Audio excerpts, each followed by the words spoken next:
अरे कशाला मला उगाच खायला लावताय? बस झालं ना, मी जेवली ना एवढी. का तुम्ही पण जबरदस्ती करत होता? असल्या लोकांची लायकी पण आहोत. फुकट मला जेवायला लावते, मला काय चार गाडी घालायचंय? हिने जेवायला लावा या येडीला.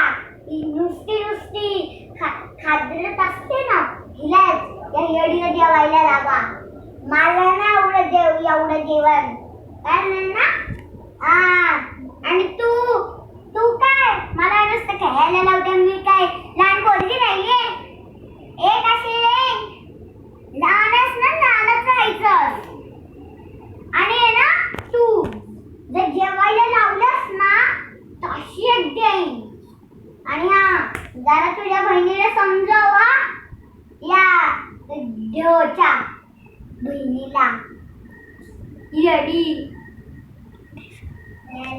आणि तुझं पण खेळायला लावलंस ना, शेत सांगून घे. काय आलंस ना? आणि तू तू तू जर काय माझ्या जबरदस्ती केली आणि तर बरं मी चाकू घ्यायला सांग. Bye. Thank you bye. Thank you bye.